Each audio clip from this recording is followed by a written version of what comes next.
TV News Express. President reaffirms commitment to economic development.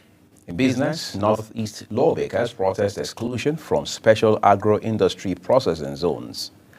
On the foreign scene, China imposes 125% tariffs on U.S. goods to ignore further hikes.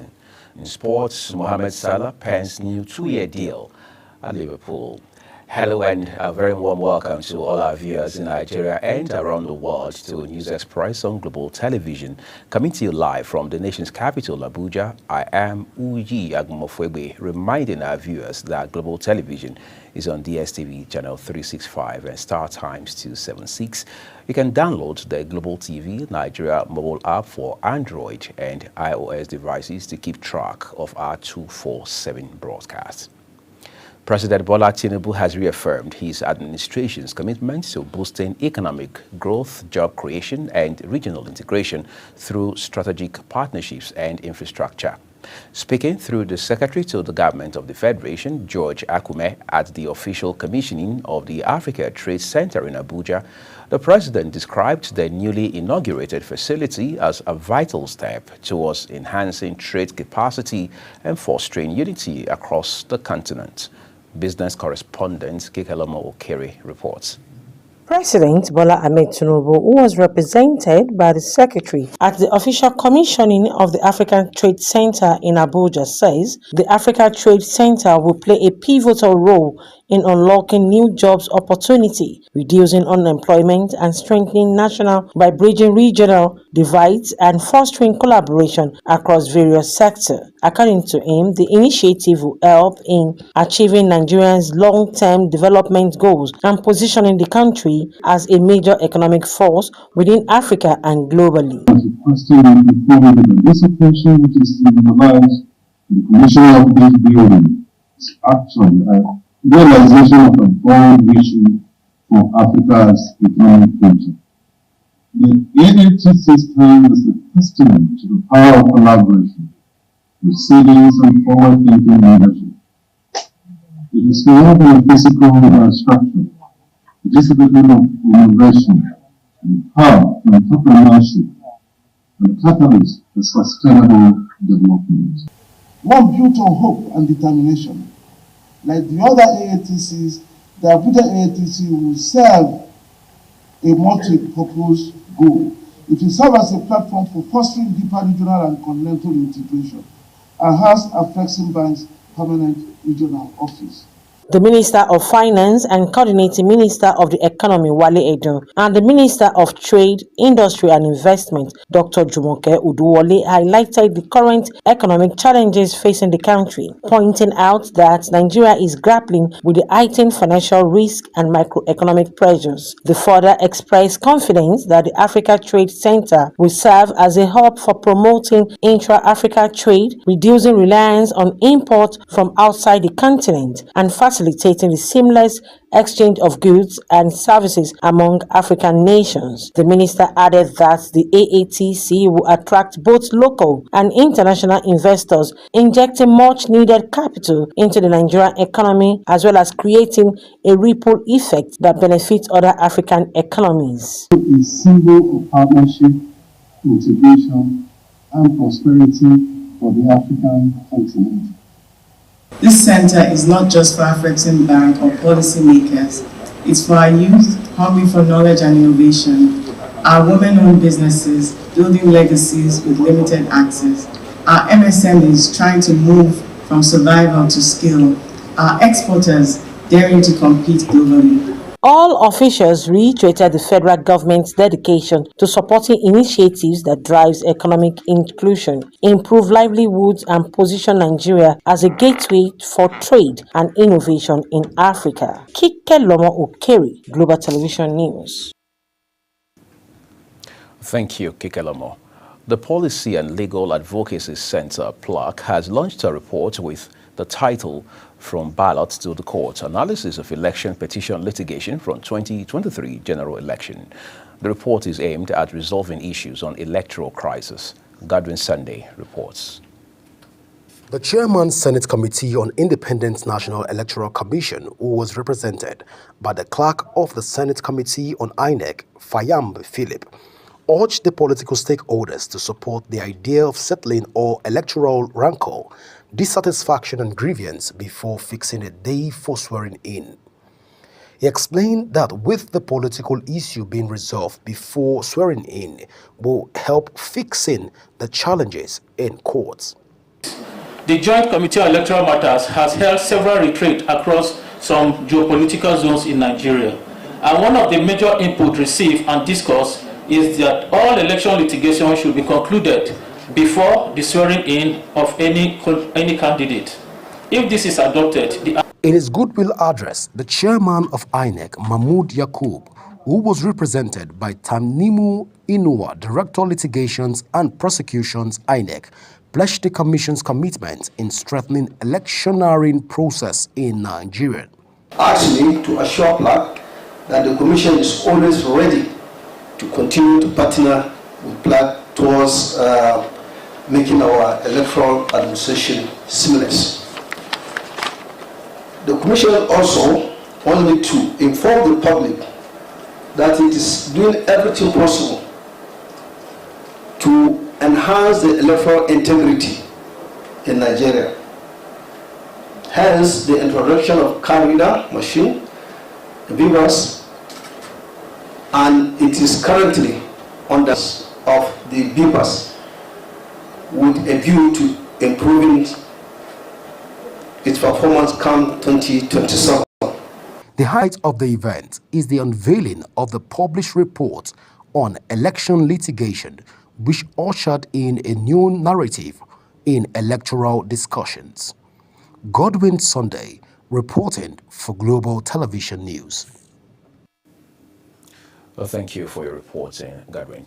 To celebrate the power of the press and the resilience of journalists, the Nigeria Union of Journalists, NUJ, Federal Capital Territory Council has announced a historic Guinness World Record attempt for the longest interviewing marathon.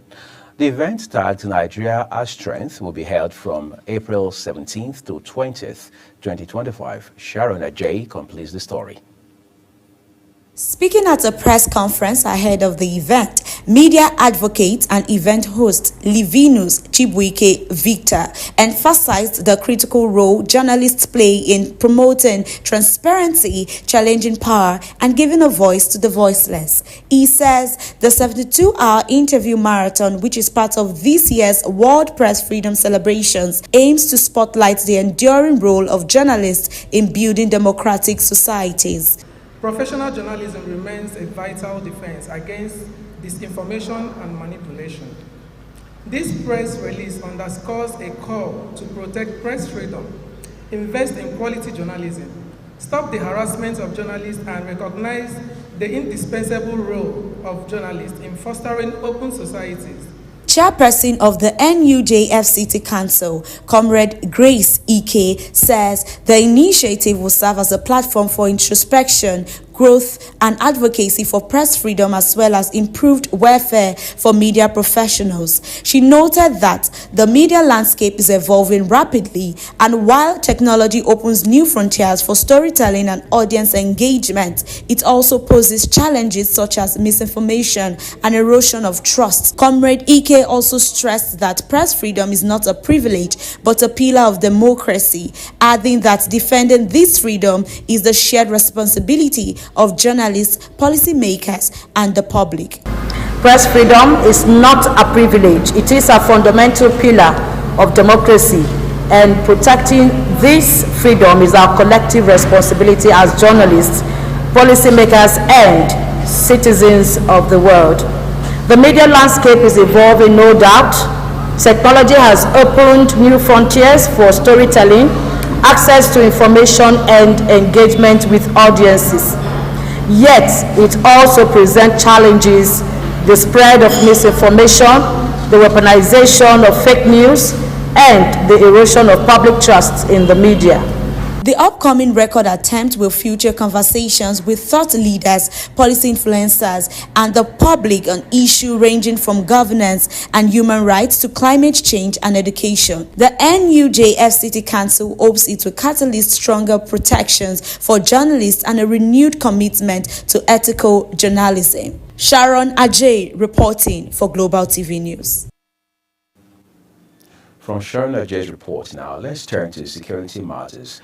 In line with the operational directives and strategic vision of the Inspector General of Police, IGP Kayode Egbetokun, geared towards tackling violent crimes, dismantling criminal networks, and enhancing public safety across the country, the Nigeria Police Force says it has recorded significant breakthroughs in recent operations conducted in Kaduna State. Ogochukwu Mobuno completes the story.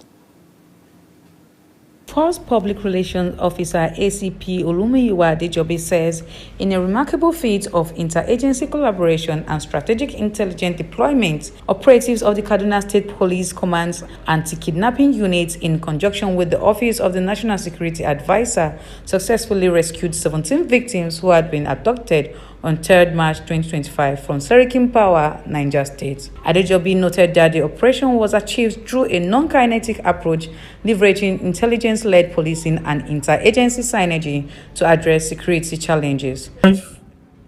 In a remarkable feat of interagency collaboration and strategic intelligence deployment, operatives of the Kaduna State Police Command Anti-Kidnapping Unit, in conjunction with the Office of the National Security Advisor, successfully rescued 17 victims who had been abducted on 3rd March 2025 from Serikin Power in Niger State.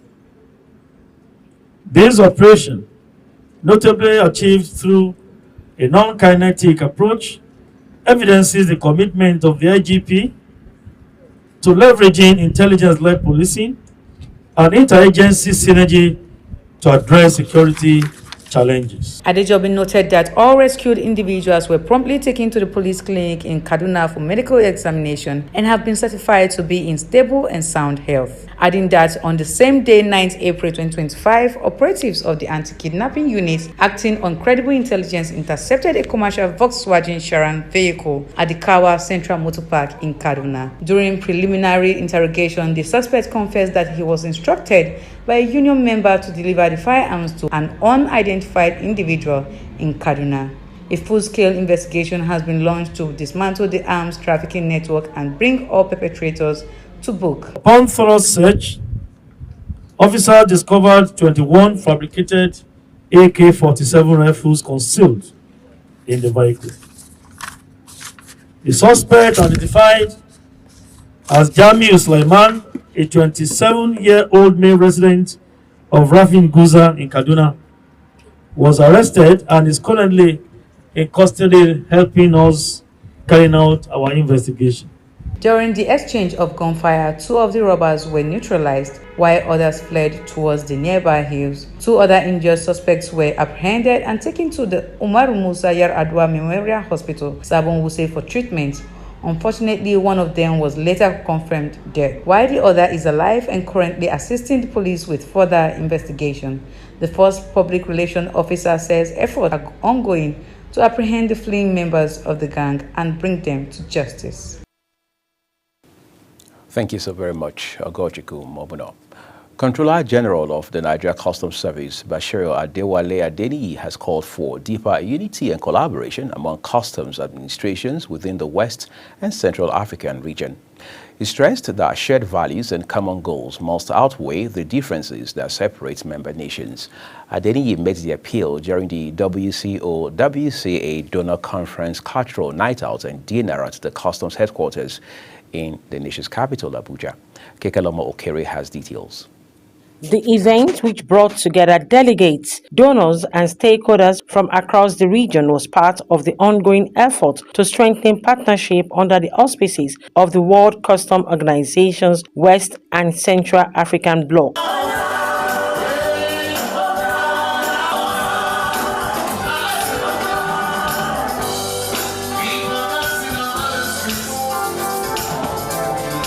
Speaking at the high-profile cultural gathering, the Comptroller General of Customs, Adewale Adeniyi, disclosed that the gathering was not just about cultural celebration, but a reinforcement of the spirit of integration that should characterize custom operations, security cooperation, and economic growth efforts in the region. He noted that customs service across the region have shared challenges and interdependent roles in the trade facilitation, anti-smuggling operations, and revenue generation, underscoring the necessity of mutual cooperations.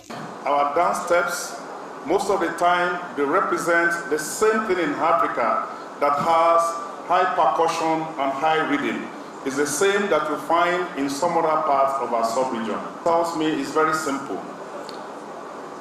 Those things that unite us are more important than those things that separate us. It has therefore become very important, and it's an obligation for us to begin to dwell more on those things that brings us together. That we should develop a stronger spirit of cooperation, collaboration, and understanding. The event also featured cultural displays, musical performance, and networking opportunities, all aimed at showcasing the rich heritage of participating nations while fostering stronger interpersonal and institutional ties.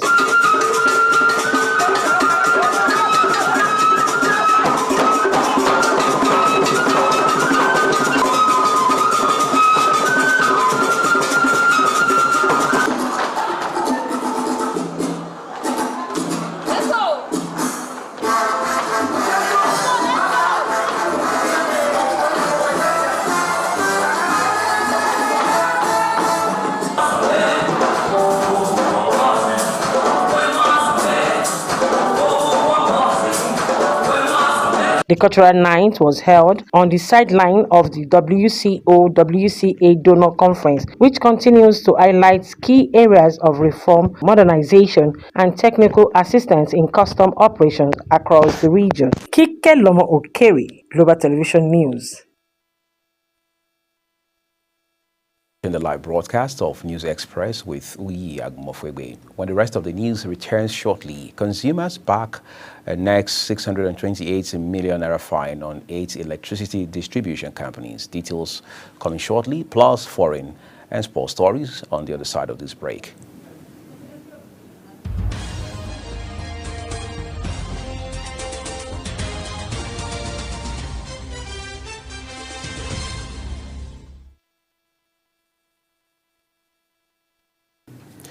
The second part of this news broadcast now returns with business, where lawmakers from the Northeast geopolitical zone have expressed strong dissatisfaction over the exclusion of their region from the federal government's special agro-industry processing zones.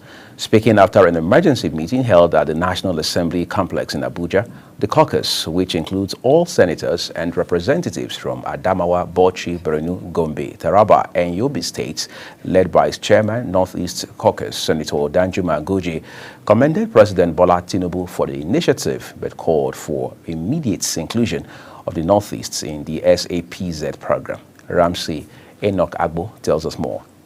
Chairman, Northeast Caucus, Senator Danjuma Goje, emphasized that the exclusion of Northeast in the Special Agro-Industrial Processing Zones program undermines the goals of the program and marginalizes a region that plays a critical role in Nigeria's agricultural economy. Appeal for the immediate inclusion of the Northeast Geographical Zone, the Special Agro-Industrial Processing Zones, SAPZ. This is not only for fairness and inclusivity, but for the actualization of the lofty ideals of the present administration to industrialize Nigeria's agricultural sector. Senator Aminu Abbas also echoed the concern raised by Senator Ali Ndume, who had earlier criticized the lopsided nature of public office appointments, urging the presidency to uphold the principle of federal character by ensuring fair representations across all regions. Legislators voted for our people, by our people. So we are standing for our people. Wherever we see there is should change on behalf of Northeast, we always talk about Northeast. We are talking about Adamawa or Taraba or Gombe or Yobe. We are talking about Northeast now here. We are saying it's only fair for Northeast to be giving this. Let me tell you, if you talk of livestock in Nigeria, Northeast number one.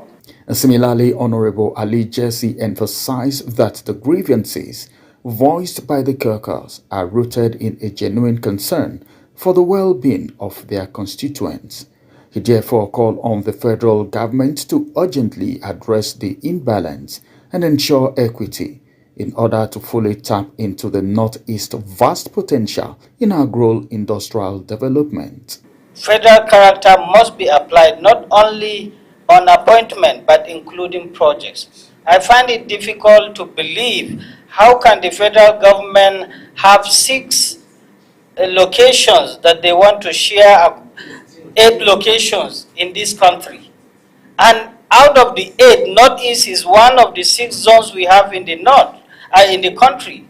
Out of the 8, you cannot allocate 1 to Northeast. This is very unacceptable. The SAPS program, backed by a $530 million partnership involving the federal government, African Development Bank, Islamic Development Bank, and IFAD, was launched to transform Nigeria's agricultural sector and boost job creation. Phase 1 of the project was flagged off by Vice President Kashim Shettima in Kaduna State earlier this week, covering 7 states, and the FCT, notably the Northwest and Southwest, have 2 zones each, where the Southeast, South-South, and North-Central got 1 each, leaving out the Northeast entirely. Ramsey Enoch Agbo reporting for Global TV News. On the foreign scene, China says it will raise tariffs on United States goods to 125%, but would ignore further levies by President Donald Trump because it no longer makes economic sense for importers to buy from America. South Korea and Syria have formally established diplomatic relations in another milestone for the transitional government of Syrian President Ahmad al-Sharaa. The move has also dealt a blow to Seoul's Academy, North Korea, which once counted Syria as a friend under the regime of now deposed President Bashar al-Assad. In the business, Tumba Olusegun Ronsewe, president of the Nigeria Gulf Federation, has congratulated Mariam Philip Shaibu on her remarkable achievements in Nigerian Gulf history while advocating for more women's participation in golf. Philip Shaibu was crowned Queen of the Green for the 2024-2025 season after winning the Benin Club Golf Ladies Tournament for the 2nd consecutive year. We end News Express with a recap of some of our top stories. President Bola Tinubu has reaffirmed his administration's commitment to boosting economic growth, job creation, and regional integration through strategic partnerships and infrastructure. In business, lawmakers from the northeast geopolitical zone of the country have expressed strong dissatisfaction over the exclusion of their region from the federal government's Special Agro-Industry Processing Zones program. On the foreign scene, China says it would raise tariffs on U.S. goods to 125%, but would ignore further levies by President Donald Trump.